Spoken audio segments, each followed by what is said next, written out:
रोहिलागड येथील भव्य आयोजन, सोहळा आनंदाचा गजर विठुरायाचा भव्य कीर्तन महोत्सव मौजे रोहिलागड, तालुका अंबड, जिल्हा जालना. आपले नम्र समस्त ग्रामस्थ मंडळी, भजनी मंडळ तसेच युवक मंडळ रोहिलागड. प्रेक्षेपण आपल्या आवडत्या मराठी हॉटस्पॉटवर. नमो सद्गुरु सच्चिदानंद रूपा, नमो सद्गुरु भक्त कल्याण मूर्ती, नमो सद्गुरु भास्करा पूर्ण कीर्ती. सेवेला गे सेवक झालो तुमच्या लागलो निज चरणा, अहो स्वामी तुकया देवा यावरी न करावा अवेर. संपाद्य ज्ञानंच विदाय भक्तिं विलोकितो येन समाधिराज, वैराग्यवंतं सुविचारयुक्तं नमामि जोगं शिरसा गुरुंतं. जयांचे केलिया स्मरण होय सकळ विद्यांचे अधिकरण, तेच वंदो श्री चरण श्री गुरूंचे ते नमस्कारोनी आता. बर्वे देशावर झालो काय बोले बोलावे, लाभे लाभ दुनावला जीव झाला दर्शनी. सेवेकरता निवडलेला अभंग संत श्रेष्ठ जगद्गुरु श्री तुकाराम महाराज यांचा 4 चरणाचा अत्यंत गोड सुंदर असा अभंग असून, या अभंगातून जगद्गुरु श्री तुकोबाराय संत भेटीने आपल्या जीवनात जे स्थित्यंतर झालं त्या स्थितीचा विचार महाराज या अभंगात सांगतायत. विठ्ठला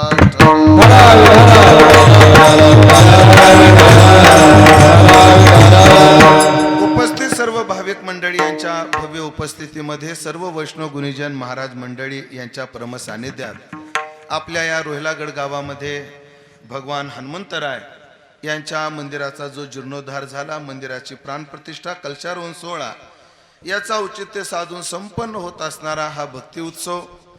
यावर्षी खरं तर हा उत्सव पुढे असतो, पण मूर्ती प्राणप्रतिष्ठेकरता थोडं 2 पावलं मागं आला आणि माझ्याकरता तर 4 पावलं मागं आला. तो कसा मी पुढे सांगेलच तुम्हाला. मूर्ती प्राणप्रतिष्ठेकरता तो उत्सव थोडा मागं घेऊन आपण तो संपन्न करता आहात.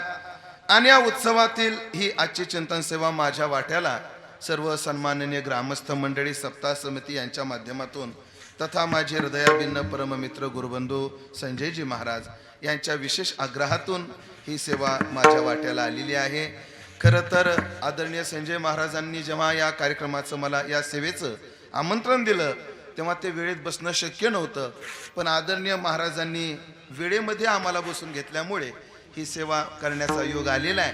म्हणून म्हणतो मूर्ती प्राणप्रतिष्ठेकरता 2 पावलं सप्ताह मागं आलाय आणि वेळेकरता जो 3 तास म्हणजे माझ्याकरता 3 पावलं मागं आलेला आहे. म्हणून सगळ्यात प्रथम सर्व ग्रामस्थांचे आभार मानतो. या ठिकाणी या गावाला फार उज्ज्वल परंपरा हरिभक्तांची आहे. आदरणीय पूज्यपाद जिजापासून तर सर्वच विद्यार्थी, सर्व हरिभक्तीपरायण मंडळी ज्याने गायनाच्या क्षेत्रात, वादनाच्या क्षेत्रात, कला आणि कीर्तन अभ्यास या क्षेत्रात एक आगळा वेगळा ठसा उमटवला, अशा अनेक हरिभक्तांची भूमी आहे. ज्यामध्ये आज ज्यांची उपस्थिती आहेत त्यात आदरणीय राजू महाराज टकले आहेत, आदरणीय दादा महाराज आहेत, आदरणीय संजय महाराज, कृष्णा महाराज शास्त्री आहेत तथा सर्वच गुरुबंधू महाराज मंडळी आहेत. या सर्वांच्या बद्दल सद्भावना व्यक्त करतो आणि सेवेला प्रारंभ करतो. त्यापूर्वी खरं तर या गावात ह्या सेवेचा माझा पहिलाच योग आहे. तसं या गावात मी पहिल्यांदा नाही, वर्षातून 12 ते 13 वेळा या गावातून जातो मी. कारण माझं गाव पडतं परभणी. हा रस्ता नीट झाल्यापासून मला यायला जायला हाच रस्ता आहे. बायपास खराब झाल्यापासून मी आता गावातून जात असतो. म्हणून येणं अनेक वेळा झालं, पण कीर्तनाच्या संबंधाने आज येणं घडलं. खरं तर इथं येण्यामध्ये तुम्हा सगळ्यांचा हात आहे, सर्वांचा आग्रह आहे. त्यामध्ये संजय महाराजांनी मला खेचून आणलं, कारण माझ्यासारख्याला वडायला असाच माणूस पाहिजे. मी कोणाच्या हाताने वडला जाईल का असं तुम्हाला वाटतं काय का नाही? असाच वडायलाही माणूस जबर पाहिजे. म्हणून आदरणीय महाराजांचा आग्रह, तुम्हा सर्वांचं प्रेम, सर्व उपस्थित गुणीजन, मृदंगाचार्य, गायनाचार्य या सर्वांविषयी सद्भावना आणि अभंगाच्या दृष्टीने चिंतनाचा प्रवास. विठ्ठला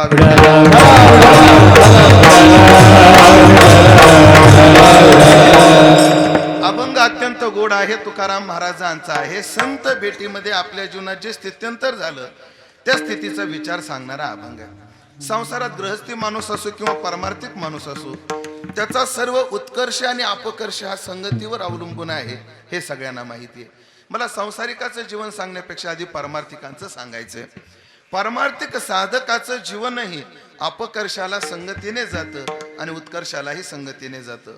प्रमाणानं बोलायचं ठरलं तर पतन उद्धार संघाचा महिमा आहे. माणसाचं पतनही संगतीने होतो आणि उद्धारही संगतीने होतो. मग साधकाला कोण भेटलं पाहिजे? ज्यांच्या संगतीत उद्धार होतो अशी भेटले पाहिजे. आणि कोण न भेटलं पाहिजे? जो साधकाचा परमार्थाचा प्रवास अधोगतीला नेतो अशी माणसं भेटली न पाहिजे. पण ती नेमकी कोण आहेत याची यादी संत वाङ्मयात फार मोठी आहे. मला वाटतं संत वाङ्मयातले 3 प्रकार आपण करू. साधकांना काही माणसं कधीच भेटली नाही पाहिजे, काही माणसं कामापुरतीच भेटली पाहिजे आणि काही मात्र कायम भेटली पाहिजे. असे 3 प्रकार आपल्याला संत वाङ्मयातून करता येतील. कोण भेटले नाही पाहिजे? कधीच न भेटणाऱ्याची यादी खूप मोठी आहे, पण त्यातल्या 1-2 अभंगाचा फक्त निर्देश करून जातो. मूर्ख माणसं कधीच भेटली नाही पाहिजे, दुर्जन माणसं कधीच भेटली नाही पाहिजे, कपटी माणसं कधीच भेटली नाही पाहिजे, कृपण माणसं कधीच भेटली नाही पाहिजे. ही सगळी जी यादी देतोय ना, अभक्त माणसं कधीच भेटली नाही पाहिजे, नास्तिक माणसं कधीच भेटली नाही पाहिजे. ही जेवढी यादी मी आता शब्द वापरले त्या सगळ्यांना प्रमाण आहेत म्हणून वापरले. सगळ्यांना प्रमाण देतो की कसे भेटले नाही पाहिजे. मुळात हे दुर्जन माणसं भेटलं की काय करतात? तुकाराम महाराजांनी एका दृष्टांतानं फार गोड पटवून दिले. पहा, मला खूप सुंदर. तुम्ही शेतकरी मंडळी आहात, सर्वांना हे शब्द माहिती आहेत. आता माझा जिल्हा पडतो परभणी, तुमचा पडतो जालना जिल्हा पडतो. तसे आपण शिवभाऊ आहेत, म्हणले काही फरक नाही पडायचा, पण जेवढा पडेल तेवढा पाहू. विहिरीतून जेव्हा पाणी येतं, आता पाईपलाईनचा काळ जुना, आपला नवा, पण जुना काळ डोळ्यासमोर आणा. जुन्या काळात एकदम विहिरीतलं पाणी पिकाकडे नव्हतं जात. आधी ते थारोळ्यात पडायचं. आधी ते कशात पडायचं? थारोळ्यानं. मुठीने जेव्हा यायचं, रहाट गाडग्याने यायचं ते पाणी आधी थारोळ्यात. रहाट गाडगं मुठीचं परिवर्तन इंजिन मध्ये झालं तरी पाणी आधी कशात? थारोळ्यात. त्याचंही परिवर्तन आता मोटर मध्ये झालं तरी पाणी कशात पडायचं? थारोळ्यात. आता जलपर्या आल्या, पाईपलाईन आल्या, जागेवर जातं. पण तुकोबार आहे तो दृष्टांत आपल्याला देतात. विहिरीतलं पाणी थारोळ्यात पडतंय, थारोळ्यातलं पाणी पाटाच्या माध्यमातून पिकाकडे जातं. बरोबर ना? पाट म्हणता का दांड म्हणता तुम्ही? असू द्या, काही नाही, 36 पैकी 18 जुळे तरी चालतं. विहिरीतलं पाणी थारोळ्यात पडतं, थारोळ्यातलं पाणी दांडातून पिकाकडे जातं. खरं तर विहिरीतून पाणी थारोळ्यात पडतंय, थारोळ्यातलं पाणी दांड्याच्या माध्यमातून मग शेतकरी जिकडे देईल. कांद्याला म्हणलं तर कांद्याला, गाजराला म्हटलं तर गाजराला, उसाला म्हटलं तर उसाला, गावाला म्हटलं तर गावाला, एखादा नादिक असलं तर गांजाला. काय त्याचं शेतकऱ्याचं काय सांगता येते? ते थारोळ्यात पडलेलं पाणी दांडातून व्यवस्थित पिकाकडे चाललंय की नाही, म्हणजे त्याचा प्रवास योग्य चालू आहे की नाही? योग्य प्रवास चालू आहे. पण तुकोबाराय म्हणतात त्या प्रवासामध्ये झालं काय? त्या दांडामध्ये एक काडी आडवी पडली. त्या दांडात काय पडली? एक काडी आडवी पडली. बरं, ती आडवं पडलेली काडी गप्प नाही बसत. पाचोळा आला, राय मुक्कामाला, पाला आला, राय आजचा दिवस, चिपाट आलं, चा पाय घेऊन जाय. म्हणजे ती एकटी पडते ना हळूहळू महाविकास आघाडी तयार करते. ती असा काय करते? सगळी गर्दी गोळा करते. ज्याला आपल्या मराठवाड्यातला शब्द आहे तुंबाडा बसला म्हणतो आपण. काय बसला? तुंबाडा बसला. तुंबा आमच्या नाही का कीर्तनाला बसला होता 2 वर्ष, तसा तो काय बसतो? तुंबाडा बसतो. संपला माझा दृष्टांत ऐका. जे पाणी थारोळ्यातून दांडातून योग्य पिकाला चाललं होतं, चांगल्या दिशेने प्रवास चालू होता, पण एक काडी आडवी पडली आणि तिने केलं काय? तिने एक केलं, एक तर पाण्याला जाग्यावरच थांबवलं किंवा त्या पाण्याला नको त्या मार्गाला नेलं. आड पडे काडी तरी ते बहुत पाणी गोडी, ऐसी दुर्जन संगती बहुतांचे घात होती. महाराजांचं वचन आहे. तसं सज्जन माणसाचा प्रवास, साधकाचा प्रवास योग्य दिशेने चालू होतो आणि एखादा मूर्ख जर भेटला तर त्याचं जागेवर तरी प्रवास थांबून जातो किंवा वाम मार्गाला तरी जातो. उदाहरण आपल्याकडे आजामिलाचं आहे. चांगला समिधा आणायला गेला होता, मूर्खाचं नुसतं दर्शन झालं काही क्षण तर त्याच्या जीवनाचं पतन झालं, सगळ्यांना माहिती आहे. म्हणून हे पतन करणारी, आमच्या परमार्थाला अडथळा आणणारी ही माणसं कधीच भेटली नाही पाहिजे. ऐका, तुकोबारायची यादी ऐका, प्रमाणाच्या टप्प्याटप्प्यानं ऐका. तुकोबाराय म्हणतात, तुका म्हणे क्षण नको तयाचे दर्शन. आम्हाला क्षणभर सुद्धा त्याचं दर्शन नको. कोणाचं नको? अभंग 5-7 चरणाचा आहे, पण त्याच्यातले शेवटचे 3 चरण मला आता चिंतन करता पाहिजेत. त्यातलं पहिलं चरण ऐका. हरिकथे ते धिकारी, शत्रू माझा तोच वैरी. जो हरिकथेचा धिक्कार करतो अशा माणसाचं क्षणभर सुद्धा दर्शन होऊ नये. परमार्थ पथिकांना जो हरिकथेचा धिक्कार करतो अशाचं क्षणभर सुद्धा दर्शन नको. अजून दुसरं वचन आहे का, सुना काळ तोंडा जो या देवा मने धोंडा. जो मूर्तीमध्ये देव न पाहता त्या मूर्तीला दगड म्हणून पाहतो अशा भावनाहीन हृदयवानाचं क्षणभर सुद्धा दर्शन नको. पुढचं चरण थोडं जड आहे पण ऐकून घ्यावं लागणार आहे. तुकाराम महाराज म्हणतात, अहम मने ब्रह्म नेने भक्तीचे ते वर्म. तुका मने क्षण नको तयाचे दर्शन. मी ब्रह्म आहे, मी ब्रह्म आहे या बोधावर येतो. कशाचा बोधावर म्हणा, पण शब्द ज्ञानाने विचार करतो. म्हणजे कोरड्या गोष्टी चावट्या बोल असं फुसकं ज्याचं ज्ञान आहे स्वतःला ब्रह्म म्हणतो आणि जो भक्तीचं वर्म जाणत नाही. महाराज म्हणतात अशी माणसं क्षणभर सुद्धा भेटली न पाहिजे. अजून 2 अभंगात यादी आहे पहा, लय गोड यादी आहे. शब्दाना हे धीर ज्याची बुद्धी नाही स्थिर, त्याचे न व्हावे दर्शन. खळा पंगती भोजन कुशब्दाची घाणी, अमंगळविली वाणी. नेने शब्द पर तो का म्हणे परोपकार, त्याचे न व्हावे दर्शन. खळा पंगती भोजन. अजून एक अभंग आहे, सदा तळमळ चित्ताची हळहळ, त्याचे दर्शन न व्हावे. शवाशता तो जीवे अखंड संत निंदी, आदम लोभासाठी बंदी. तू का म्हणे पोटी भाव जया अनेक ओठी, त्याचे न व्हावे दर्शन. खरं तर या सगळ्या पदाचा विस्तार खूप मोठा होईल, पण काही काही पदाचा विस्तार करतो, सगळ्यांचा नाही करत. शब्द नाही धीर, ज्याच्या शब्दाला धीर नाही, आता एक बोलतो नंतर एक बोलतो, असा जो शब्द बदलणारा माणूस आहे त्याचं क्षणभर सुद्धा दर्शन नको म्हटले महाराज. ज्याची बुद्धी नाही स्थिर, ज्याच्या बुद्धीला स्थैर्य नाही अशाचं क्षणभर दर्शन नको. कुशब्दाची घाणी, ज्याची वाणी केवळ घाणघाण शब्दाच्या उच्चाराने अमंगळ झाली. शब्द काय वापरलाय, कुशब्दाला घाण म्हटले. कुशब्दाला इथं तुकोबाराने काय म्हटलंय, घाण. एका ठिकाणी तुकोबाराने कुशब्दाला काय म्हटलंय, झाली क्रोधासवे गाठी मुखा वाटे नरक लोटी. म्हणजे कुशब्द म्हणजे वाईट शब्द ही घाण आहेत आणि अशा घाणीने ज्यांची वाणी काय झालेली आहे, अमंगळ झालेली आहे. अशी खूप माणसं आहेत महाराज, ज्यांना नीट बोलताच येत नाही, आधी शिवी देतात आणि मग बोलायला सुरुवात करतात. काही गरज नसते, जेव्हा गरज असते तेव्हा द्यावा ना शिवी. हो म्हणायला लागले ते. खर तर शिवी कधी देऊच नाही. पण ठीक आहे, तुका म्हणे मज खवळीले भांडा आणि आता भीड तोंडानं धरवे, तेव्हा एक ठीक आहे. पण काही काही माणसं मला तारका घ्यायला आलेले लोक सुद्धा काही काही शिवे दिल्याशिवाय बोलत नाही. आमचा अनुभव सांगतो, हे गावगावचे लोक आमच्या तारका घ्यायला येतात ना, लय गमतीशीर लोक आहेत. तुम्हाला पंढरपूर आळंदीतले लोक आले तर ते म्हणतात, महाराज आम्हाला तुमची सेवा पाहिजे. काय म्हणतात, महाराज आम्हाला तुमचा कार्यक्रम पाहिजे. काय म्हणतात, कीर्तन पाहिजे. त्या साताऱ्याकडचा एक माणूस आला होता, ते म्हणे, महाराज आमच्या सप्त्यात तुमचा दिवस घालायचा आहे. म्हटलं कोणता रिकामा आहे सांग, त्याच्या आधी 13 दिवस मी उरकून घेतो. तू दिवस घालायला मोकळा. आला बाबा म्हातारा. असे काही अमंगळवाणी बोलणारे, हे तरी बरं दिवस त्याला ज्ञान नाही, पण असं काय बोलतात. महाराज एक माणूस तर आला कार्तिकीत माझ्या, मला म्हणे, महाराज तुमची तारीख पाहिजे. म्हणजे कधी बाबा सुरुवात तुमची? म्हणे रामनवमीला सुरुवात आहे ना, हनुमान जयंतीला शेवट आहे. मला बाबा एवढ्या उशिरा या तारखा भेटतात काय? सगळ्या दसरा दिवाळीतच जातात आमच्या तारखा.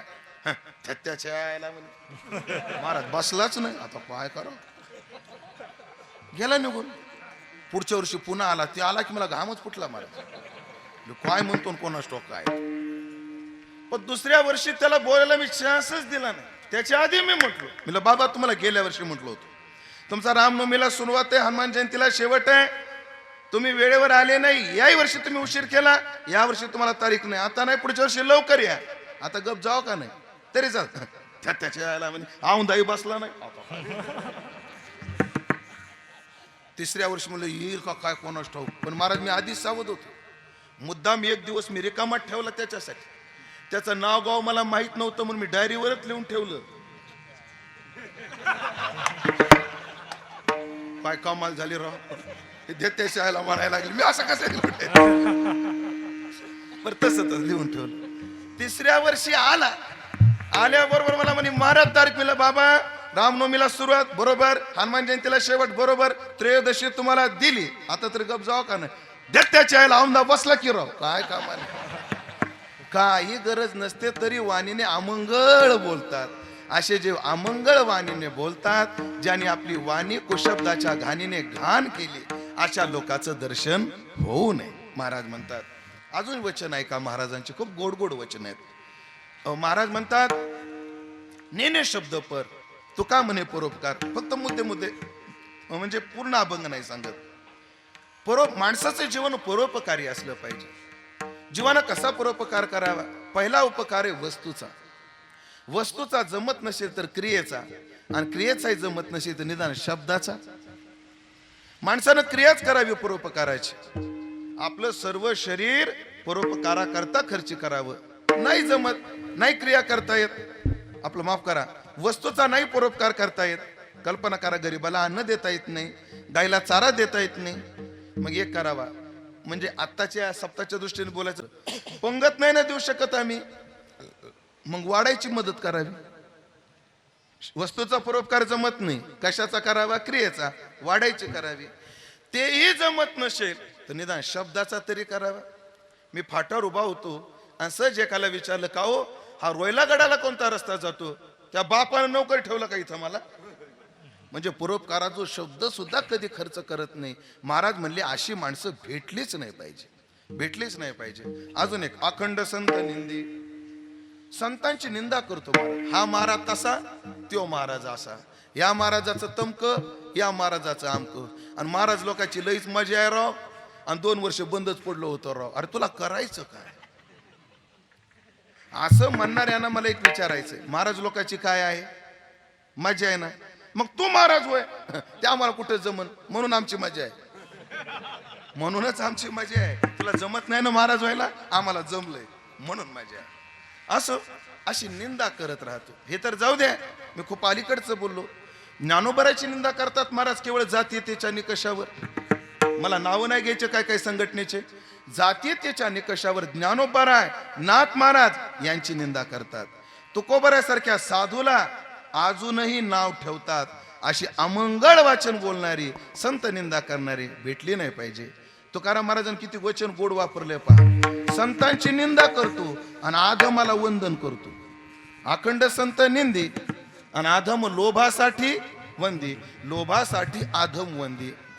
महाराज तुकाराम महाराजाचं एक चरण आहे शास्त्रीजी. किती आधम होतो पोटासाठी, याच्या करता महाराजांचं वचन एवढं जहाल आहे. तुर्काचे दासीचा लेख होय. काय होतो? तुर्काचे दासीचा लेख होय.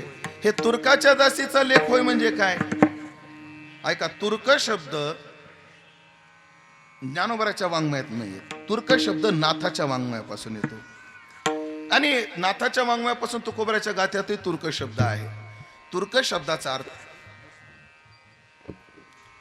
तर तुर्काचे दासीचा लेख होय. याचा अर्थ, आता मी नाव घेतलं ते, त्याची दासी म्हणजे त्याने ठेवलेली बाई. एक तर त्यो जातीचा, आणि त्यानं ठेवलेली बाई, तिला माय माय म्हणतो. तुर्काचे दासीचा लेख होय. तिला मम्मी मम्मी मम्मी. अरे कोणाला मम्मी म्हणायला लागला तू? पोटासाठी? अशी आधम माणसं भेटली नाही पाहिजे. जाऊ द्या, कशाला त्यांचं जास्त वर्णन करायचं. अशी मूर्ख कधीच नाही भेटली पाहिजे. काही माणसं मात्र कामापुरती भेटली पाहिजे. ये रामान वेधे पालना पुरते, ये राम वेधे पालना पुरते, ये रामान वेधे पालना पुरते, ये राम वेधे पालना पुरते. देवाची ती बुद्धे मनोनिया, देवाची ती बुद्धे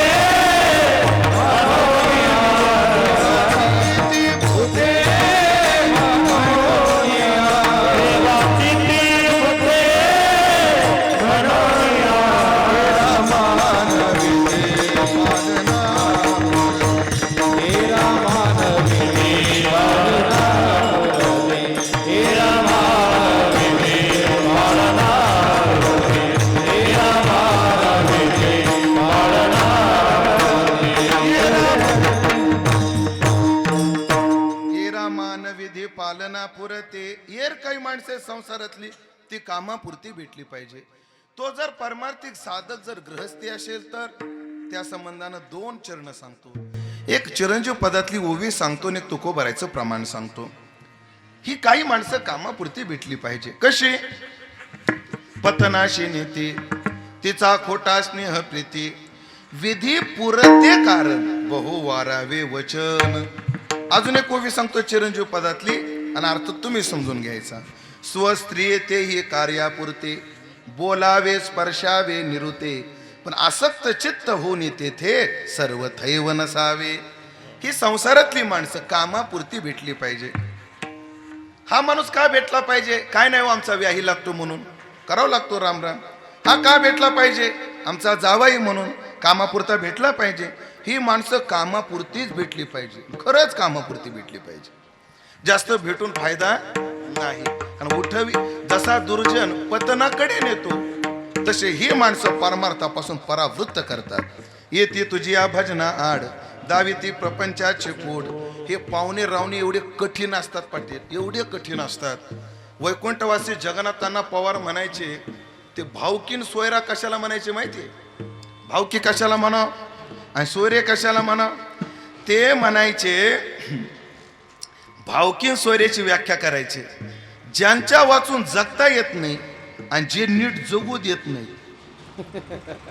अण्णांचं वाक्य, ज्यांच्या वाचून जगता येत नाही आणि जे नीट जगू देत नाहीत अशी माणसं आहेत. पाहुणे रावणे भेटले पाहिजे कामापुरते.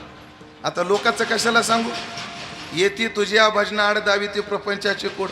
पाटील आता माझं वय 40 आहे तरी आमच्या एका पाहुण्यानं गेल्या महिन्यात मला सोयरी काढली होती. आता काय सांगू? असे नीच असतात ही मंडळी. लई नाही भेटली पाहिजे. हे कामापुरते जय हरी बस एवढीच भेटली पाहिजे. पहिला वर्ग भेटलाच नाही पाहिजे.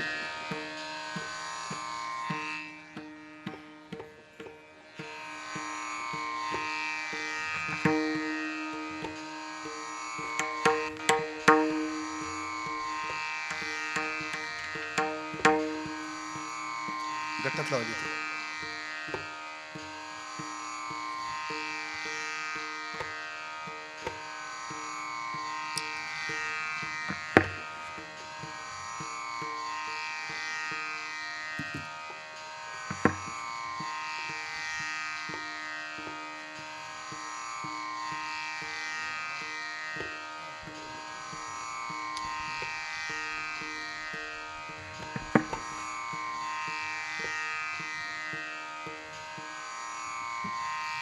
काही माणसं कधीच नाही भेटली पाहिजे त्यांची यादी झाली. काही कामापुरते भेटली पाहिजे त्यांचा विचार झाला. काही मात्र कायम भेटली पाहिजे. कोण बरं कायम भेटली पाहिजे? सगळ्यांना पाठ असणारी ओवी आहे. मला वाटतं इथं लहान लहान लेकराला सुद्धा ती ओवी पाठ आहे. नवे नवे ज्यांना ज्यांना ज्ञानेश्वरी माहिती आहे, नुसती माहिती आहे, त्यांना सुद्धा ती ओवी पाठ आहे. ओवी काय आहे? वर्षत सकळ मंगळी पुढं ईश्वर निष्ठांची मांदे आडी. पुढे शब्द सावकाश म्हणा. अनवरत भूमंडळी भेटतो या अभ्युता. ईश्वर निष्ठ मंगळाचा वर्षाव करणारे या जीवाला अनवरत भेटत राहावे. याचा अर्थ संत माणसाला कायम भेटावे. ऐका, मूर्ख कधीच नाही भेटले पाहिजे. सगळे सोयरे कामापुरतेच भेटले पाहिजे. साधू मात्र अखंड भेटले पाहिजे. मूर्खाची संगती का नको? बहुतांचे घात होती पत्नाला नेतात. हे सोयरेदारी येते तुझ्या भजना आड. पण साधू काय करतो? संताचे संगती मनोमार्ग गती आकळावा श्रीपती येणे पंथे. संत साधकाच्या जीवनात स्थित्यंतर करतात आणि ते स्थित्यंतर ऊर्ध्वगामी करतात, अधोगामी नाही. तर मूर्खाच्या संगतीतलं स्थित्यंतर हे अधोगामी पतनाच्या दिशेने. साधूच्या संगतीतलं उत्कर्ष हा ऊर्ध्वगामी आहे. पण अडचण एक आहे जीवाची. मूर्ख भेटलेच नाही पाहिजे पण भेटल्याशिवाय राहत नाही. आणि संत भेटले पाहिजे ते लवकर भेटत नाहीत. हो, बहु अवघड असे संत भेटी. अवघड आहे, अवघड आहे पण असाध्य नाही. अवघड पण असाध्य आहे का? नाही. त्याच्यासाठी काही श्रम केले की ते भेटतात. त्यांच्याकरता काय काय श्रम करावे लागतात. अनेक ठिकाणी अनेक साधना आहेत. नाटातली फक्त एक साधना सरळ सांगतो. तिळे तिळे पुण्य साचा पडे, ही आपल्या सोपी आहे म्हणून. तिळे तिळे पुण्य साचा पडे, तरी हे बहुता जन्मी जोडे, नाम तुझे वाचेसी आतुडे. पुढे एवढे साया साधकांनी केले की मग समागम घडे संतांचा. तिळा तिळानं पुण्य जमा करावं लागतं. जसं व्यवहारात म्हण आहे, थेंबे थेंबे तळे साचे, तसं तिळा तिळानं पुण्य जमा करायचं. हे तिळा तिळानं पुण्य काय आहे? कोणाला वाईट न बोलणं म्हणजे पुण्यच आहे. कोणाविषयी वाईट विचार न करणं पुण्यच आहे. बारक्या बारक्या गोष्टीतून पुण्य जमा करावं लागतं. तुम्हाला एक सांगतो, पाप करणं अवघड आहे, एवढं सोपं आहे पुण्य करणं. पण ते काय करावं लागतं? ठरवावं लागतं. मला सांगा, या मंडपात तुम्ही आले, तुम्हाला कचरा दिसला, उचलला, हे सुद्धा काय आहे? पुण्य आहे. कीर्तनाच्या वाटेला निघाले आणि काही दगड दिसली, ती उचलून बाजूला टाकणं, हे सुद्धा काय आहे? पुण्य आहे. कीर्तनाच्या वाटेने निघाले तुम्ही आणि तुम्हाला काटे दिसले, ते उचलून टाकणं, हे काय आहे? पुण्य आहे. कीर्तन झालं, आता पंक्ती बसणार, ह्या चटया उचलणं, हे सुद्धा काय आहे? पुण्य आहे. कीर्तन झालं, टाळ इकडे तिकडे पडले, ते टाळ उचलणं, हे सुद्धा काय आहे? पुण्य आहे. पोकच कुठं तरी पडला, तो उचलून ठेवणं, हे सुद्धा काय आहे? पुण्य आहे. कीर्तनात एखाद्याची नवी चप्पल दिसली, ती न उचलणं, हे बी पुण्य आहे. हे जसं उचलणं पुण्य आहे, तसं ती न उचलणं, हे सुद्धा काय आहे? पुण्य आहे. अशी छोटी छोटी पुण्य माणसानं गोळा करावी लागतात. असं अनेक जन्मामध्ये त्या पुण्याचा संचय झाला की मुखाला देवाचं नाम येतं. आणि नाम यायला लागलं की मग ऐशी कर्म साम्य दशा होय जेथ विरेशा, ते सद्गुरु पैसा भेटेची गा. एवढे श्रम करावे लागतात आणि एवढे श्रम केल्यानंतर संत भेटतात. विस्तार न करता पत्ते सांगतो आता, ऐका. जेथ विषयाची दाट झाडी, माझी कामक्रोधाची साकडी, चुकावणी आला पहाडी, सदवासनेच्या शुभेच्छा. चांगले विचार निर्माण झाले. नंतर मग साधू संगे सुभटा, अजून संत नाही भेटले, आता सज्जन भेटलेत. साधू इथं सज्जन अर्थानं घेऊ. साधू संगे सुभटा, पण ते सज्जन कसे? सुभटा, योग्य मार्गदर्शन करणारे, योग्य रस्त्याने नेणारे. काय भक्तीच्या त्या वाटा मज दावाव्या सुभटा. हो, अशी सुभट साधू भेटले पाहिजे. आणि मग त्यांच्या संगतीमध्ये प्रवृत्तीने चाला, आपलं सत्प्रवृत्तीचं अनुक्रमण करतो आणि अप्रवृत्तीचा आव्हाटा डावलून टाकतो. असं किती दिवस? आईचा जन्मशताचा वाहतवना, तव आस्थेच्या नलेची वाहना, तव कर्म हेतूचा उगाना. कवन तव कर्म हेतूचा एक आणि कर्म फळ हेतूचा, असे दोन पाठ आहेत. कर्म हेतूचा उगाना कवन चाळी, ऐसे शरीर संयोगाचे राती, माझी धावत सडिया आयती, तव कर्म क्षयाची पाहती पहाट झाली. एवढे श्रम त्या साधकाला करावे लागतात, तेव्हा सद्गुरु कृपा उखा उजडत असते. तात्पर्य एवढे श्रम आहेत. तिळे तिळे पुण्य साचा पडे, श्रम करावे लागतात. अजून पहा, मन बुद्धी काया वाचा शुद्ध करी, रूप सर्वत्र देखोन नमस्कारी, लघुत्व सर्व भावे अंगीकारी, सांडी मांडी मी तुपना ऐशी थोरी रे, अर्थ काम चाड नाही चित्ता, माना मान मोह माया मिथ्या, वरते समाधानी आणि जाणून नेनता, साधू भेट देती तया वचितारे. एवढे श्रम त्या साधकाला करावे लागतात, तेव्हा संत भेटतात. पण ऐका, श्रम करणाऱ्या सगळ्याच साधकांना संत भेटतात असं नाही. ते कर्म सुद्धा फलोन्मुख व्हावं लागतं. जगद्गुरु तुकोबरायचे ते श्रम त्यांना मूर्ख भेटूच नाही असं वाटायचं. सज्जन कामापुरते, आपलं व्यवहारातली माणसं कामापुरते भेटावी वाटत होती आणि संत कायम भेटावे असं वाटतही होतं. त्यांचे प्रयत्नही चालू होते, त्यांनी श्रमही केले आणि त्या श्रमाचं नेमकं काय झालं याचे उद्गार तुकोबराय आज सेवेला घेतलेल्या 4थ्या चरणात सांगतात. तुका म्हणे श्रम केला, तुका म्हणे श्रम केला, तुका म्हणे श्रम केला, तुका म्हणे श्रम केला,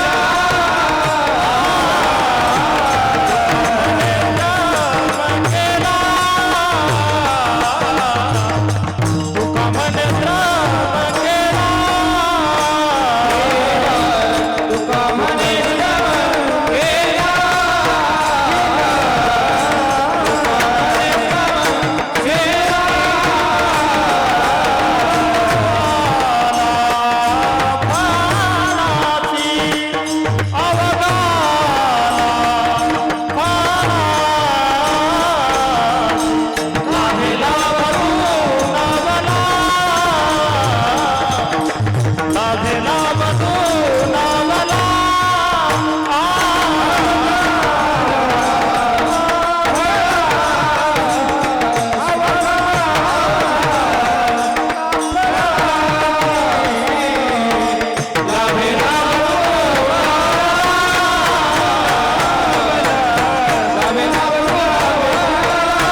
श्रम केले, त्या संत भेटी करता प्रयत्न केले आणि आमचा अवघा श्रम फळाला आला.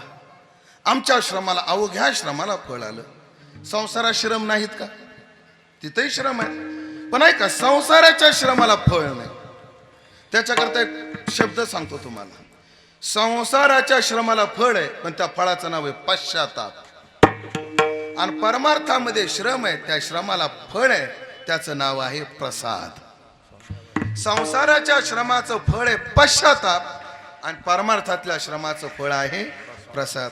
खरं तर राश एकच आहे, पश्चातापाची आणि प्रसादाची राश एकच आहे.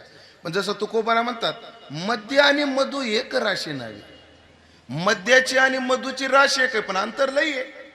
तसं पश्चाताप आणि प्रसाद यांची राश एक आहे, पण अंतर खूप आहे. पश्चाताप काय करतो? डोक्यात धरायला होतो. संसारात तुम्ही काही करा, शेवटी हे शब्द तोंडात येतात, केलं नसतं तर बरं झालं असतं.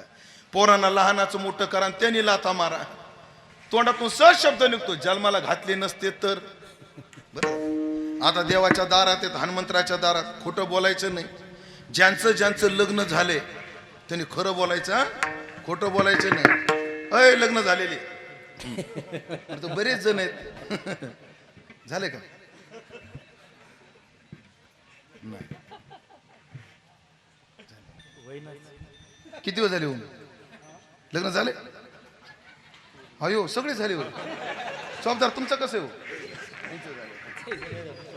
ऐका, लग्न झालेले नाही, ऐका ऐका, ज्यांचं ज्यांचं लग्न झाले, खोटं बोलायचं नाही. परत सांगायलो हनुमंताच्या दरबारात येतात.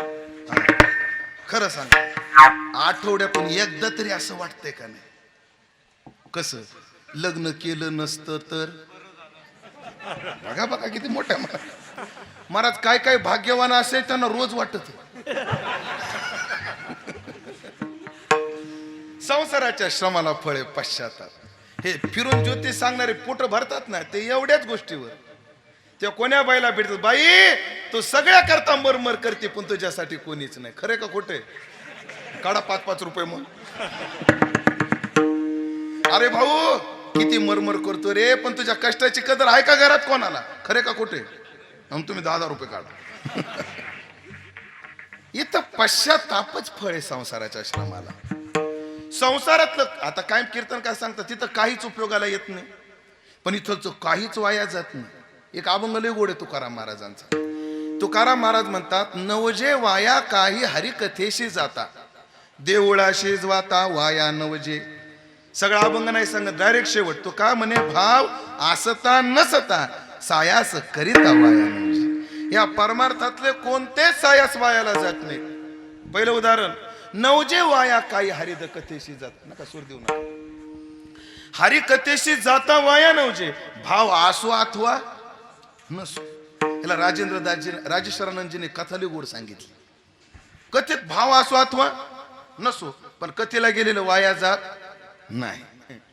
गावातला मोठा धनिक माणूस, बायको म्हणले, अहो गावातला सप्त्याचा 6वा दिवस आहे, एक दिवस तुम्ही सप्त्या कीर्तनाकडे फिरकले नाही, आज तरी जा. रोज खाता पिता म्हणजे पाणी आणि खुशाल पसून राहता, जा कीर्तनाला. बायकोच्या दट्ट्यानं कीर्तनाला निघाला. आता गावातला एवढा प्रतिष्ठित माणूस कधी नाही येणारा कीर्तनात आला. गावातले सगळे म्हणते, हा सावकार या या या या बस या या या. लगेच खांद्यावरचं घुंगड काढलं, ते अंतरलं, या या या या साहेब या या या. साहेब बसले. पण बलात्कार आहे जरी आणला कथेशी आणि निद्रा गे लोडाशी, ते कोणी आहे? आमचं रामकृष्ण हरी खर्जात षडजात गेलं आणि त्याने खर्ज लावलं. आणि आमचं रामकृष्ण हरी कुठं चाललं होतं? षडजात. ह्यानं लावला खर्ज. खुशाला झोपला ना कथेत. बरं, पुढं बसून झोपणं म्हणजे चावडीव दरोडा टाकणं. पण गावचे लोक त्याला उठू म्हणे ना, तर कीर्तनकारांनी कसं उठू म्हणायचं? करत काही विक्षेप होऊ लागला तर पहिलं काम कोणाचं आहे? गावकऱ्यांचं. या पाहुण्याने काय बोलावं मधात? गावातलं कोणीच बोले ना. त्यानं तर चांगला खर्च लावला. शेवटी कीर्तनही झालं. कीर्तन झालं, सगळे लोक निघून गेले. पण ज्याचं घोंगड होतं तो मला, सावकार सावकार जा, कीर्तन संपलं. सावकार उठले,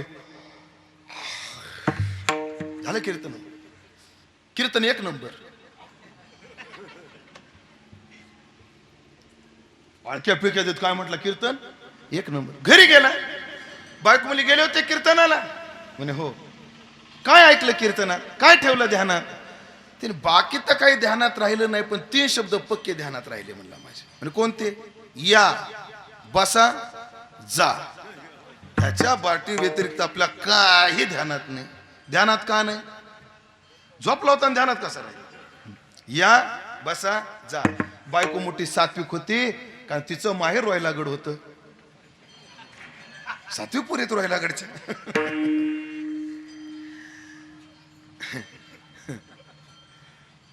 ती म्हणली एक करा, एवढं तर आणलंय तुम्ही कीर्तनात, या, बसा, जा, हाच तुमचा मंत्र, याचा जप करा. मग तो करायचा जप. या, बसा, जा, या, बसा, जा. त्याचा जप चालू झाला. कीर्तनात अशी रटवून झोपलेला होता. मग झोप कशी येईल घरी? कथा कीर्तन ऐकता, निद्रे नाडिले तत्वतान, खाटेवरही पडता व्यापी चिंता तळमळ. त्याला झोप लागना, पण जप चालूच. या, बसा, जा. योगा योगानं त्याच्या घरात चोर शिरले. हा मला या, कोणाला? चोराला. जाग येते, बस खाली बस. चोर खाली बसणार, तेवढ्यात तो म्हटला बसा. ते बसले. हे त्याला पाहिलं वाटतं, चला चला चला. ते निघाले, तेवढ्यात आम्हाला जा. चोर म्हणले हे ना आपल्याला पाहिले, उद्या जर पोलीस पाटलाकडे तक्रार केली तर आपला अवघड होईल. याला आत्ताच मॅनेज करू, त्याच्याकडचा पॅन ड्राईव्ह घेऊ आणि तेवढा डिसमिस करून काय असेल ते प्रकरण आपलं इथंच संपू, नाही ते आपल्या मागे ईडी लावल्याशिवाय राहणार नाही. हा, ईडी काय ईडी? आपला ईडीचा विषय चालवता, ईडीपणा दाखवला. काय अडचण आहे तुम्ही इकडं बघा. ती चोर आले सावकाराजवळ. सावकार सावकार सावकार हुशार होता, फुकट सावकार होत नाही माणूस. काय रे, काय? माफ करा, आम्ही चोरी करायला आलो होतो, पण आम्ही चोरीला आलो हे कोणाला सांगू नका. वाटल्यास हे गोठोडं तुमच्या घरीच ठेवा. कुठून चोरलंय? म्हणजे टकल्यांच्या गल्लीतून. राहू द्या तुम्हाला, ते तुम्हाला राहू द्या, पण कोणाला सांगू नका. चोर निघून गेले. सकाळी सावकार उठला, बायको इकडे. म्हणजे काय? गठोडं सोड म्हणले. म्हणजे काय? रातचं पाकिट. राजा कीर्तनाचं पाकिट आहे. ती म्हणजे तुम्हाला? ती उघडून पाहिलं. मग एवढं कस काय? एवढं तर कीर्तन करायला नाही. मग त्याने झालेला प्रकार सांगितला. अगं तू म्हटली ना या, बसा, जा. त्याचा जप केला ना, असं असं घडलं आणि त्याचं हे फळ आहे. त्याची बायको म्हणली अहो कीर्तनातून नाटकानं 3 शब्द आणले तर देवानं एवढं फळ दिलं. कीर्तनातले ओरिजिनल शब्द घेऊन आले तर तुमचं किती कल्याण होईल. पुढे त्या सावकारावर काय परिणाम झाला तुम्हाला सांगायचं नाही, मला एवढं सांगायचंय. नवजे वाया काही हरिकथेशी जाता. हरिकथेला गेलेलं वाया जात नाही, ह्याच्यातलं काहीच वाया जात नाही. एक प्रमाण, एक विचार सांगतो. विचार काय? विचार असा आहे, गरुड देवाचं वाहन आहे. गरुडाला विचारलंय का का रे तुला देवाचं वाहन बनण्याचं भाग्य कसं काय लाभलं? गरुडानं जे सांगितलं ते ऐका. ही कथा काय मी स्वतः पुराणात ऐकलेली वाचलेली नाही, पण श्री गुरु चंद्रशेखर महाराज देगलूरकर यांच्या मुखातून ही कथाशास्त्रीजी मी ऐकलेली आहे. तुम्ही मला विचाराल कोण्या पुराणात ते तुम्हाला सांगता येणार नाही, मी मात्र श्री गुरूंच्या मुखातून ऐकलेली आहे. गरुडाला एकानं विचारलं, जो जगाचा भार वाहतो त्याचं भार वाहण्याचं भाग्य तुला प्राप्त झालं, काय पुण्य केलं होतं? गरुडानं सांगितलेलं ऐका. गरुड म्हटला, मी आकाश मार्गाने विहार करत होतो. एके ठिकाणी काही ब्राह्मण मंडळी यज्ञ करत होते. नेमकं तिथं काय चाललं हे पाहण्याकरता मी उतरलो.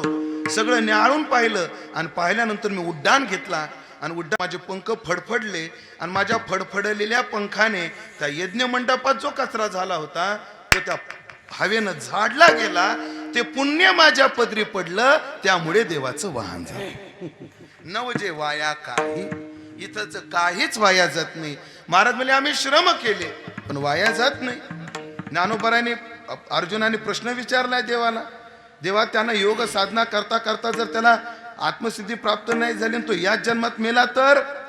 हो, आज काय देहग्रामी मुनी निघाला, आस्थेच्या वाटे लागला, आत्मसिद्धीच्या पुढीला नगरा यावया.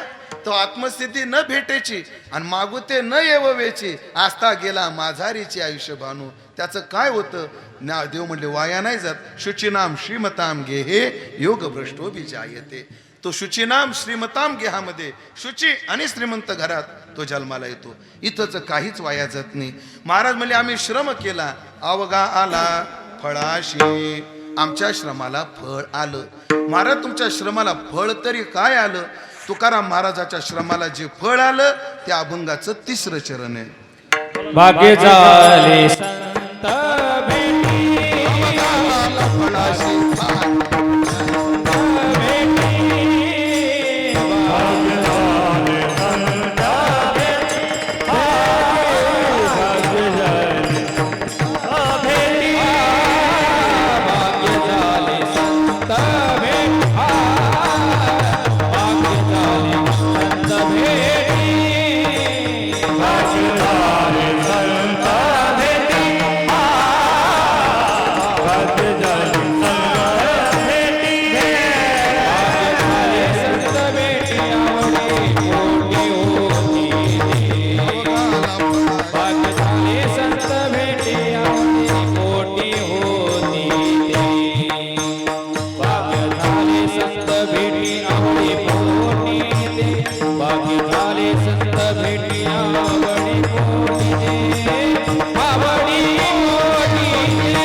आमच्या श्रमाला काय फळ आलं? अहो संत भेटले हेच आमचं फळ आहे. वैराग्याचे भाग्य संत संग हाची लाग. संत भेटले आम्हाला मोठ्या भाग्याने. माग जी साधना केली होती त्याच्या पुण्याईने संत आम्हाला भेटले. आणि आम्ही श्रम सुद्धा याच उद्देशानं केले होते. कारण आम्हाला संत भेटावी हीच अपेक्षा होती. आवडी पोटी होती ते, जी पोटी आवडी होती ते संत आम्हाला भाग्यानं भेटले. म्हणजे आमचं श्रम फळाला आले. संतांना किती आवड आहे संत भेटीची? किती आवड आहे? जेवढी अचेतनाला प्राणाची आवड आहे, जेवढी पाडसाला कुरंगिणीची आवड आहे, जेवढी वत्साला गायची आवड आहे, तेवढी आवड साधकाला संतांची. आणि मग अचेतनात प्राण प्रगटल्यावर जेवढा आनंद होतो तेवढा आनंद संत भेटीत आहे. सगळ्यांना प्रमाण आहेत, लय गोड प्रमाण आहेत. ज्ञानोबरायचा एक अभंग आहे. ज्ञानोबराने दृष्टांत दिलेत पहा. ज्ञानोबराय म्हणतात निर्धनाशी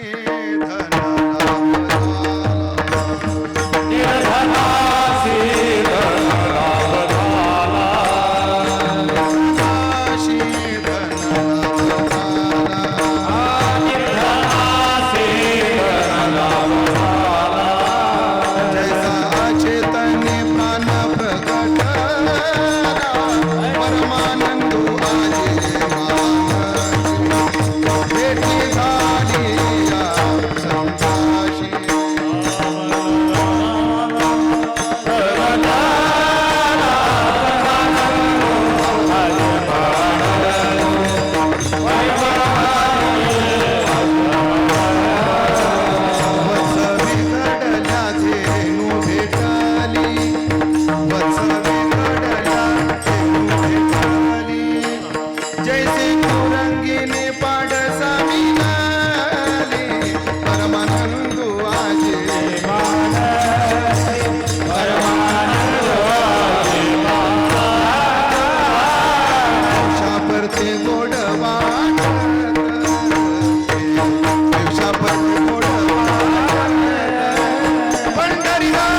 रुपयाच्या भेटीमुळे निर्धनाशी धन लाभ झाला. ज्याच्याजवळ रुपया नाही, खडकू नाही, आणि अचानक लॉकडाऊन नंतर दशक्रियेचं प्रवचन आलं. निर्धनाशी धन लाभ झाला. जसं अचेतनी प्राण प्रगटाला, प्राण गेले. डॉक्टर बघा ना आमच्या बापाला काय होतंय, दम लागतोय, स्कॅन करावं लागेल. पाहिला स्कोर 22 निघाला. ऍडमिट करावं लागेल. ऍडमिट केलं. डॉक्टर काय स्थिती आहे? रेमडेसिवीरची सक्त गरज आहे, द्या ना. त्याचा तुटवडा आहे. आणि तुटवडा कुठपर्यंत आहे? जोपर्यंत आपण 50,000 मोजत नाही तोपर्यंत. एकदा 50,000 मोजले की मग तुटवडा नाही. ह्या कोरोनाच्या काळात एक झालं राजू महाराज, आपण हात धुत बसलो आणि डॉक्टर लोकांनी हात धुवून घेतले. आपणच आपलं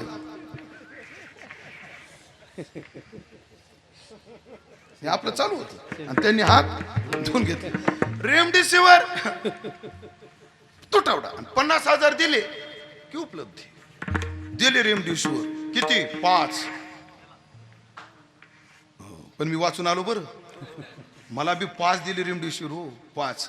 पण मला रोहिलागडचं कीर्तन राहिलं होतं म्हणून आयुष्य भेटलं, नाही तर काय खरं नव्हतं माझं. डॉक्टर साहेब काय स्थिती आहे? अवघड आहे, प्लाझ्मा द्यावा लागेल. दिला प्लाझ्मा. डॉक्टर काय स्थिती आहे? ऑक्सिजन लेवल वाढत नाहीये. काय स्थिती आहे? फुफ्फुस दगडासारखी झाली. काय स्थिती आहे? तुमचे पप्पा गेले. पप्पा किट मध्ये गुंडाळले. बरं प्रेत हातात देत नव्हते आणि पप्पा स्मशानात गेले. पण मम्मी रडायला लागली. मला एकदा त्यांचं तोंड बघू दे मम्मी. त्यानं मग त्या मशानातल्या स्मशान, अहो माझ्या आईला 2 मिनिटं फक्त बापाचं तोंड बघू द्या. काय परवानगी नाहीये. आणि तिथे 1000 रुपये दिले की परवानगी भेटत होती. तिथं सुद्धा म्हणजे मड्याच्या तळवरचं लोणी सुद्धा खाल्लं महाराज. तिर मला एकदा त्यांचं तोंड बघू दे. पण इकडे पहा, 2 गज दुरी और मास्क है जरुरी. तिनं मास्क लावला, अशी लांबून नवऱ्याला बघू लागली. त्या माणसानं प्रेताचं असं चेन उघडली. त्या नवऱ्याचं तोंड दिसलं. ती रडायला लागली. तेवढ्यात नवरा म्हणला, तू कवा आली? अचेतनी प्राण प्रगटाला. काय बरी बनावट कथा नाही बरं, असं घडलंय. घडलंय. मग त्याला किती आनंद? तेवढा आनंद संतांच्या भेटीत. गाय वासराची ताटातूट झाली, भेट झाली, तेवढा आनंद. एवढी आम्हाला आवड आणि तेवढा आनंद. भाग्य झाली संत भेटी, आवडी पोटी होती ते. आम्हाला त्यांची आवड होती आणि मोठ्या भाग्यानं त्यांची आम्हाला भेटही झाली. 2 प्रकारचे प्रमाणे संत वाङ्मयात. देवाच्या कृपेने संत भेटतात आणि भाग्याने संत भेटतात. महत्संगस्तु दुर्लभो अगम्यो अमोघष्ट लभ्यते तत्कृपयैव. त्याची कृपा झाली तर ते काय होतात? प्राप्त होतात. हो, त्या महात्म्याची देवाची कृपा झाली तर देवाच्या कृपेने संत भेटतात. आणि दुसरं भाग्याचा उदय येते, हे जोडी संत पाय. पण आम्हाला झालेली संतांची भेट ही भाग्यानं झाली का देवाच्या कृपेने झाली? हे कसं ओळखायचं? हे कसं ओळखायचं? याला राजेंद्र दाजीने गोड संगती लावून दिली. महात्माजी लय गोड बोलले. ते म्हटले, आम्ही प्रयत्न करता करता संत भेटले, समजून जावं भाग्यानं भेटले. आणि आम्ही प्रयत्न न करता अचानक संत भेटले, समजून जावं देवाच्या कृपेने भेटले. पण आम्हाला भाग्यानं भेटले. अनंत जन्माची पुण्याई आम्हाला त्यांची आवड होती. आम्हाला त्यांचीच आवड होती. तू का म्हणे, जैसे आवडती हरिदास तैशी नाही आस अनेकांची. माता मौल्याने उदाहरण लवकर कळेल. त्या पिठाच्या चाळण्या 2 प्रकारच्या असतात. एक पीठ चाळायची आणि त्याच्यापेक्षा बारीक असते, ती कशाची? सोजीची. अगदी बरोबर. ऐका, सगळं जग जर पिठाच्या चाळणीत टाकलं तर त्या चाळणीतून 2च घटक खाली पडतात. संतांच्या आवडीची चाळणी लावली तर जग नाही आवडत, त्यांना विषय नाही आवडत, त्यांना जडाची नाही आवड, त्यांना ऐक भोगाची नाही आवड, त्यांना पारलौकिक भोगाची आवड नाही. त्यांना आवड फक्त देव आणि संतांची. पण मला वाटतं अजून मैद्याच्या चाळणीनं चाळलं, अजून बारीक चाळणीनं, तर काय आहे? त्यांना एक परता देवही आवडत नाही, एवढे संत आवडतात. एवढी आवड आम्हाला त्यांची होती आणि त्या आवडीपोटी ते आम्हाला भेटले. महाराज आमच्या श्रमाला फळ आलं. काय आलं? संत भेटले. आणि त्यांच्या भेटीत काय झालं? अभंगाचं दुसरं चरण. लाभे लाभ तो नावाला, लाभे लाभ तो नावाला.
मला आवड होती ते संत भेटले. झालं काय? महाराज म्हणतात त्यांच्या भेटीत लाभाने लाभ दुनावला, आमचं जीवन तृप्त झालं. जीव झाला दर्शने. लाभे लाभ दुनावला याचे दोन अर्थ आपल्याला संत वाङ्मयातून करता येतील. मनुष्य देह हा पहिला लाभ आहे. लाभ झाला बहुता दिशी, लाहो करा पुढे नाशी. मनुष्य देह आयशी जोडी हाती लागली.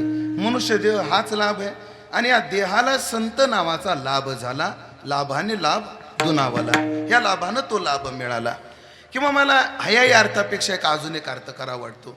संत भेट हा जीवनातला सगळ्यात मोठा लाभ आहे आणि संत भेटीचा लाभ झाला. आणि संत भेटीने कोणता लाभ झाला? संत दर्शनी हा लाभ पद्मनाभ जोडला. परमात्म तत्व प्राप्त झालं. लाभाने लाभ दुनावला, जीव झाला दर्शने. त्यांचं दर्शन झालं आणि आमचं जीवन तृप्त झालं. जीवन तृप्त कधी होतं? परिस्थितीने जीवन तृप्त होत नसतं, मनस्थितीने जीवन तृप्त होतं. तुकोबराच्या गाथ्यातलं वचन आहे. याला जर आताच्या आधुनिक भाषेमध्ये जर बोलायचं जर ठरलं तर तुकोबराच्या गाथ्यातलं मानसशास्त्र आहे. याला जर मराठीतच बोलायचं जर ठरलं तर तुकोबराच्या गाथ्यातली ही सायकोलॉजी. काय सायकोलॉजी? काय मानसशास्त्र आहे?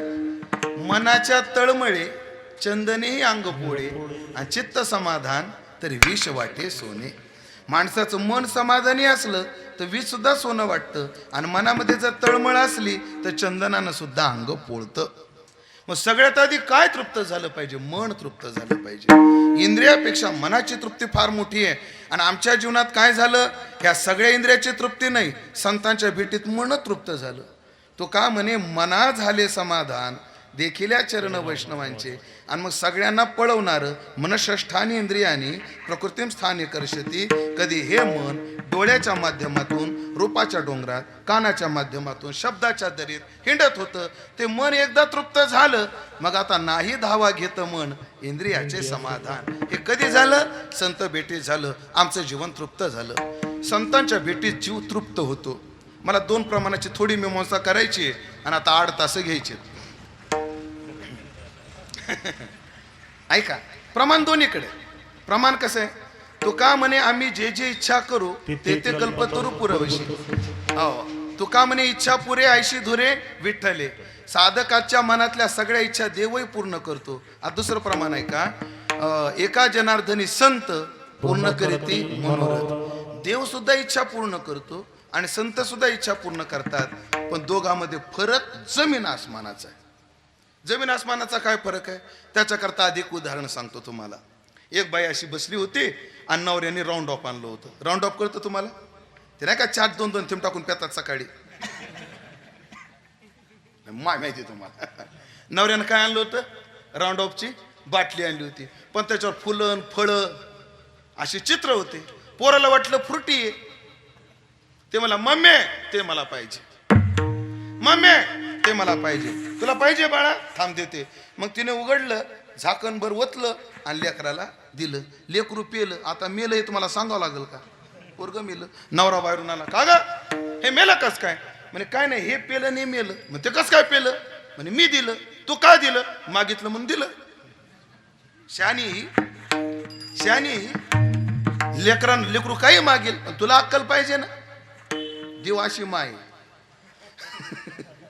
देव माये पण ही अशी आहे. ती इच्छा पूर्ण करते पण अशी. ध्रुव प्रकरणामध्ये पहा, ध्रुवाच्या प्रकरणात सगळे आनंदी आहेत पण ध्रुवाचा चेहरा पडलाय. ध्रुवाला विचारलं चेहरा का पडला? ध्रुव म्हणतो मी फसलो. देवाला स्वरूप मागण्याऐवजी आढळ पद मागून बसलो. माझं म्हणणं ठीक आहे, ध्रुवानं आढळ पद मागितलं पण यानं स्वरूप द्यायला पाहिजे होतं ना. ही अशा इच्छा पूर्ण करीत. संत मात्र वेगळे आहेत. संत त्याचं कल्याण आहे का नाही ते आधी पाहतात. चला रामायणातले 2 प्रकरणं सांगतो तुम्हाला. हनुमंतरायचा दरबार आहे म्हणून सांगतो. तुम्ही सगळे रामायण ऐकणार आहेत म्हणून नुसता निर्देश करून जातो. बिभीषणाला इच्छा झाली जेव्हा हनुमंतरायची सुग्रीवाची आपल्या बिभीषणाची भेट झाली. अरे नदीच्या पलीकडे समुद्राच्या पलीकडे राम आहे. आणि बिभीषणाने ठरवलं आता रावणाचा पक्ष सोडायचा आणि रामाच्या पक्षामध्ये जायचं. बिभीषण निघाला आणि बिभीषण मनामध्ये विचार करू लागला, अरे आपण आता रावणाचा पक्ष सोडतोय, रामाच्या पक्षामध्ये जातोय. पण कोण रे हा राम? म्हणे हो तो राम आहे जो सुग्रीवाला मदत केली. आणि म्हणे माझं दुःख आणि सुग्रीवाचं दुःख सारखंच आहे. बिभीषणजी काय म्हणतात, माझं आणि सुग्रीवाचं दुःख सारखंच आहे. सुग्रीवालाही भाऊ त्रास देतोय आणि मलाही भाऊ त्रास देतोय. मग रावण प्रभूने सुग्रीवाला मदत केली, मलाही करतील असं मला वाटतंय. पण प्रभूनं सुग्रीवाला मदत केली आणि त्याचा भाऊ मारलाय वाली. मग कदाचित मला मदत करत असताना माझ्या भावाला मारणार तर नाहीत ना, असं कोणाच्या मनात येते? सुग्रीवा आपलं बिभीषणाच्या. आणि पुढं बिभीषणाच्या मनात आलं, मग सुग्रीवाचा भाऊ वाली मारला आणि किष्किंधा सुग्रीवाला दिली, मग तसं रावणाला मारून लंका मला देतात का काय? असं काय आलं सुग्रीवाच्या मनात आलं. येईपर्यंत तर आव लंकेश करूनही टाकलं जाहीर, देऊन टाकलं लंकापद. विचार नाही केला. अरे आता बाप मेल्यानंतर त्याचा अधिकार मेघनाथाचा आहे, त्याच्या पोराचा आहे. पण डायरेक्ट बिभीषणाला देऊनही टाकलं, विचार नाही करत. आता हेच प्रकरण थोडं मागं जा.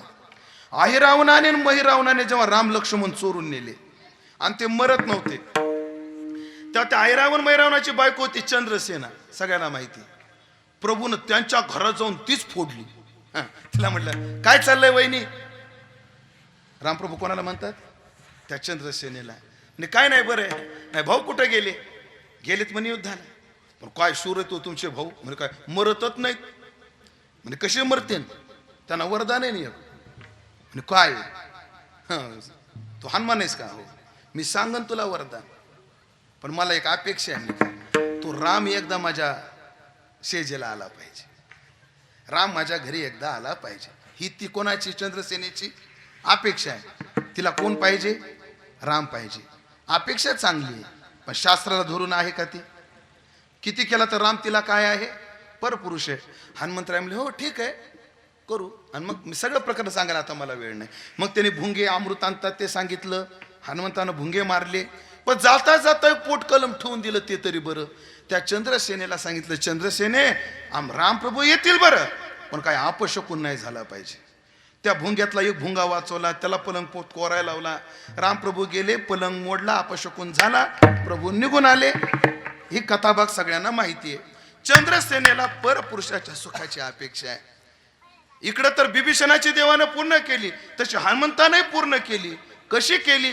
चंद्रसेनेला सांगितलं बाई या जन्मात किती झालं ते राम परपुरुष आहे, हे शास्त्र शुद्ध नाही. पुढच्या जन्मात रामाची बायको होऊन ये आणि आयुष्यभर त्याचा भोग घे. ती चंद्रसेना पुढे सत्यभामा झाली. संत मनोरथ पूर्ण करतात, पण शास्त्रात बसून. माझा एक अनुभव सांगतो आणि थांबतो. माझा स्वतःचा अनुभव. मी आळंदीला जेव्हा गेलो तेव्हा फार बिकट परिस्थिती होती. आता ते न सांगितलेलं बरं. जुन्या काळातलं जर असं सांगितलं, एक महाराज आहे, ते एकदा कीर्तनात काय म्हटले, हे जुने लोक सांगतात म्हणे आम्हाला आळंदीत खायला भेटलं नाही, आम्हाला राहायची सोय झाली नाही. किती पापी होती म्हणजे यांना खायला भेटलं नाही. ते काय, हे किती पापी होते. ज्ञानोबाराच्या नगरीत त्यांना खायला भेटू नये. आता लोक काही विचार करतात ते न केलेलं बरं. आपण मी गेलो माघ महिन्यात बरोबर आळंदीत, आणि पुढे आला वैशाख, चैत्र वैशाख, आणि आंब्याचे दिवस आले. मला आंबे खायची खूप इच्छा झाली. ही सध्याची जी घटना मी सांगतोय ह्याच्यात तीळ मात्र सुद्धा खोटं नाही. माझी इच्छा झाली आंबे खावे, पण पैसे नाहीत महाराज घ्यायला. कारण 1 रुपया बैलगाडीच्या चाकाच्या खालोखाल दिसत होत है ना. एकदा राजू महाराज मला एका सप्त्याला नेलं होतं त्या काळात, आणि 7 दिवसाचे 200 रुपये दिले ते महाराज. जमिनीवर पाय राहिले नव्हते तेव्हा. मुंगसगावला गेलो तो राजू महाराज, आपण आठवते राजू महाराज सोबत गेलो तुम्ही सप्त्याला. तेव्हा पैसा नाही, आंबे तर खायची इच्छा झाली. पण मी ज्ञानेश्वरी वाचत होतो. सहज मनात त्या वाव्याचे का लढ्याचे लढे सरती, मनोरथाचे मनोरथ पुरती, जरी माहेरे श्रीमंती होती तुम मायशे. लक्ष द्या बरं, लय गोड प्रसंग आहे. मी आजान वृक्षाच्या बागेत ज्ञानेश्वरी वाचत होतो. तेवढ्यात एक बाई पाठी मागून आली, माझ्या खांद्याला असं केलं. मी कोण आहे म्हणून मागं वळून पाहिलं, तो एक बाई होती. मी का होत आहे म्हणे, महाराज तुम्ही इथंच राहता का? म्हणे हो. म्हणे महाराज मी दरवर्षी ज्ञानोबाराला आंबे वाहिल्याशिवाय आंबे खात नाही, आणि गर्दी खूप आहे आणि पोरगा थांबत नाही. एवढे आंबे ज्ञानोबाराला ठेवाल का? नुसतं माझ्या मनात आलं बरं. आंब्याची पिशवी जवळ आली. बरं आंबे थोडे तिडके नाही, 11 आणि ते प्युअर देवगड हापूस. पण पुढं आहे का माझ्या मनात पाप आलं महाराज. मी ज्ञानोबाराला एकच ठेवून बाकी आपण खाऊ. ही का बघायला आली का बाई? माझ्या मनात पाप आलं, ही बाई का बघायला आली का? पण पुढं आहे का? तुम्ही आनंदी पाहिलेली. आजान वृक्षापासून ती बाई सुवर्ण पिंपळापर्यंत गेली आणि तिथून पुन्हा मागं फिरली. मी म्हणलं सक्रात फिरली बाबा, आता काय करायचं? आणि पुढे ऐकण्यासारखं आहे संजय महाराज. ती बाई माझ्याजवळ आली, ऐका बरं, आणि मला काय म्हटली? म्हणे महाराज एक आंबा ज्ञानोबाला ठेवा, बाकीचे तुम्ही खा. हे माझ्या जीवनातला अनुभव आहे महाराज. संत मनोरथ पूर्ण करतात, पण पापी अंगानं नाही, पुण्यवान अंगाने. मला वाटतं त्या बाईनं जर तेवढं वाक्य जर सोडलं नसतं, मित्र आंबे खाल्लेच असते. काय हसले राव मोकळ्या मनात. वय लहान होतं, विवेक तेवढा नव्हता. पोटाला भूक लागली, मला तरी विवेक सुचत नाही. मी खाल्ले असते, पण ज्ञानोबाराय म्हटले नाही, ह्याला शास्त्र शुद्ध आधी केलं पाहिजे आणि मग संत मनोरथ पूर्ण करतात. असे भोग देऊन आमचं जीवन तृप्त केलं संतांनी. जीव झाला दर्शने. महाराज म्हणतात एकंदरीत काय झालं सांगू? काय झालं? अभंगाचं पहिलं चरण.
लाभाने लाभ दोनावाला जीवन तृप्त झालं. एकंदरीत आमचं जीवन काय झालं? आम्ही देशाऊर झालो.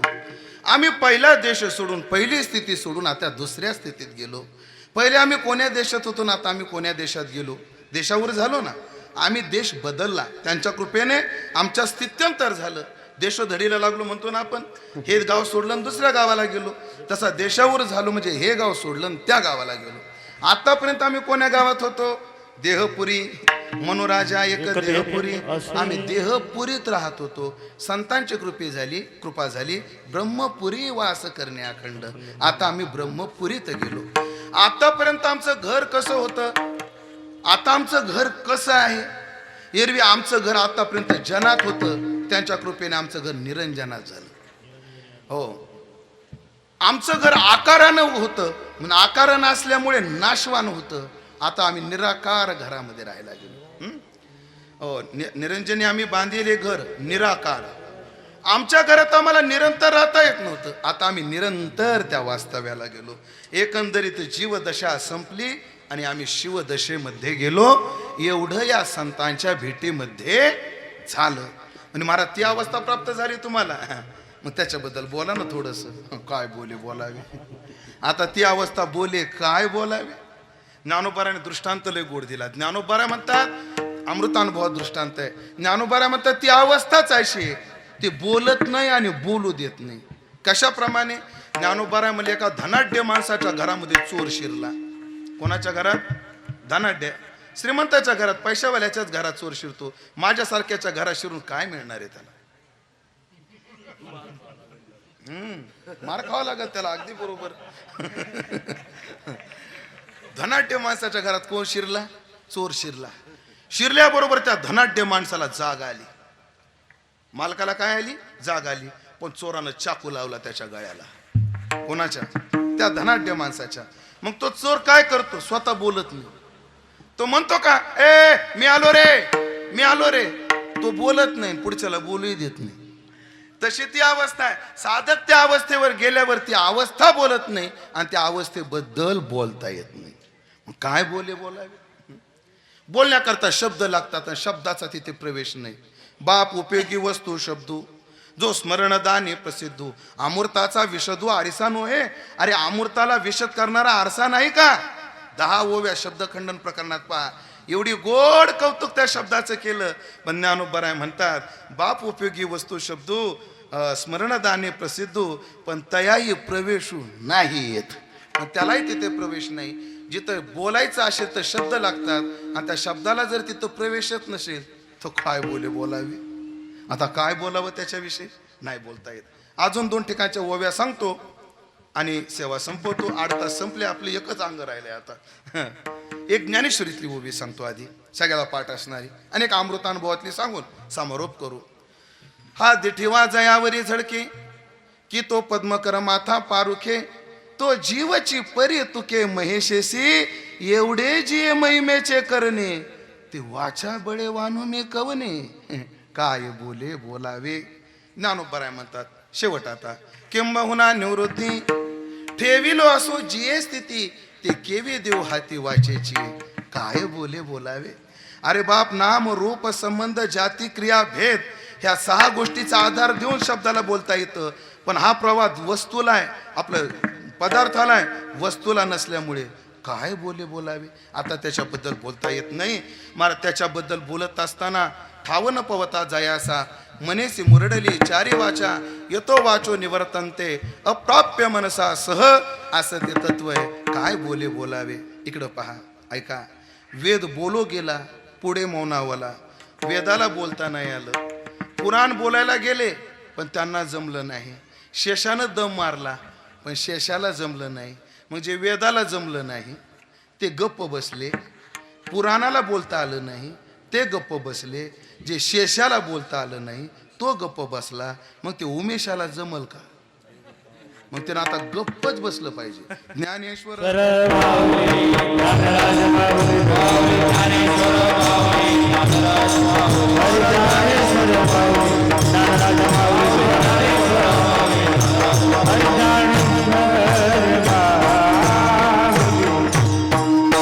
साधूच्या संगतीत जीवाचं जे स्थित्यंतर, साधकाचं जे स्थित्यंतर आहे, त्या तिथीचा विचार जगद्गुरु तुकोबाराने केला. त्याचं माझ्या अल्पबुद्धीने मला जसा अनुवाद करता आला तसा करण्याचा प्रयत्न केला. झालेली सेवा हनुमंतरायाच्या चरणी समर्पित करतो. समस्त ग्रामस्थ मंडळीचे पुन्हा एकदा महाराज मंडळीचे आभार मानतो. तुम्ही मला 6 ते 8 वेळ दिल्याबद्दल तुमचे आभार मानतो आणि सेवेला पूर्णविराम देतो. तुम्हाला वाटत असेल कीर्तन लवकर झालं, पण कीर्तन कमी झालेलं नाही. कीर्तन भरपूर केलंय, अभंग पूर्ण सोडवलाय. हा, मी प्रमाण सुद्धा कमी म्हणलो महाराज, आज प्रमाण जास्त म्हणलो नाही. मी विचार केला दाट पिरलं तर कणीस बारीक पडल, मी पेरा बी दाट धरला नाही. म्हणजे मी किती इमानदारीने कीर्तन केलं. ओ मंडळी, केलं का नाही? आता म्या इमानदारीने केलं, तुमची इमानदारी तुमच्याकडे. आता काय सांगायचं असो. याचा अर्थ असा, फक्त आता मला लवकर जाऊ दे एवढीच इमानदारी पळा, बाकी काही नाही. सगळ्याबद्दल आभार मानतो. आणि या ठिकाणी आदरणीय दादा महाराज, राजू महाराज, संजय महाराज, सगळीच महाराज मंडळी, कृष्णा महाराज यांच्या सर्वांविषयी सद्भावना, सेवेला पूर्णविराम. एक आनंदाची सूचना देतो, खूप गोड सूचना आहे. उद्या आपल्या गावामध्ये एक फार मोठे साधू येणार आहेत, ध्यानात ठेवा. गुरुवारी रामभाऊ महाराज राऊत येणार आहेत. एक बोलू का, एवढे पैसे द्या मग तुमच्या गावात येईल असे म्हणणारे महाराज लोक डझनानं नाही शेकड्याने, पण 3 कोटी जप करा तेव्हा तुमच्या गावात येईल असा म्हणणारा एकच महात्मा आहे, त्यांचं नाव रामभाऊ महाराज. उद्या ते महात्मे आपल्या गावात येणार आहे. म्हणून आज जसं तुम्ही 6 ते 8 आले, उद्या एवढं काही लवकर येऊ नका. उगा आपलं 8:45 या, 9ला कीर्तन संपणार आहे. उद्याचं कीर्तन किती ते किती आहे? 7 ते 9. आपण 6 ते 8. महाराज संजय, मला ते बोलून दाखवलं नाही संजय महाराजांनी, पण त्यांच्या मनातली भीती माझ्या त्यांच्या चेहऱ्यावर दिसत होती. लोक जमतात का नाही, लोक येतात का नाही, लोक येतात का नाही. पण 6 ते 8ला सुद्धा काय लोक आले, भरपूर आले, वादच नाही, भरपूर संख्येने आपण आलात. आनंद आहे. आणि खरं सांगतो, कीर्तनाची वेळा ह्याच व्हायला पाहिजे. प्युअर कीर्तन ऐकता येते. हे नव्हते हा करा त्या करायची वेळ आहे. आमची निम्मी ताकद तुम्हाला जाग ठेवण्यातच जाते. 9 ते 11ची वेळ कशी बाबा जिजा? निम्मी लोकांना जाग ठेवण्यातच ताकद जाते. तुम्हाला जर प्युअर कीर्तन ऐकायचे तर 6 ते 8, 7 ते 9चा निर्णय घेणं गरजेचं आहे. खरं सांगा, आज कसं वाटतंय? फ्रेश वाटतंय की नाही? आळस नाही, काही नाही. आतापेक्षा तुम्हाला घरी गेलेले फ्रेश वाटेल, कारण जेवण झालं. सुखे मी निजलो का. रोज असं होतं, खाल्लेलं असतं त्याची नशा चढती, डोळा उचलता उचलत नाही, जेसीपीच्या खोऱ्यानं ते पापण्या उचलावं लागत आहेत, बळच कीर्तनात येऊन बसावं लागत, सगळ्या अडचणीच अडचणी. हां, म्हणून ही वेळ फार चांगली आहे. म्हणून ही वेळ लवकरात लवकर करा अशी सर्वांना विनंती करतो. जे काय अभंगावर बोलू शकलो ते माझ्या वारकरी शिक्षण संस्थेतले गुरुवर्य, माझे गुरुवर्य संतवीर बंडातात्या कराडकर, माझ्या गुरुच्या चरणी समर्पित करून वाणीला पूर्णविराम. विठ्ठल रोहिलागड येथील भव्य आयोजन, सोहळा आनंदाचा गजर विठुरायाचा, भव्य कीर्तन महोत्सव मौजे रोहिलागड, तालुका अंबड, जिल्हा जालना. आपले नम्र समस्त ग्रामस्थ मंडळी, भजनी मंडळ तसेच युवक मंडळ रोहिलागड. प्रक्षेपण आपल्या आवडत्या मराठी हॉटस्पॉटवर.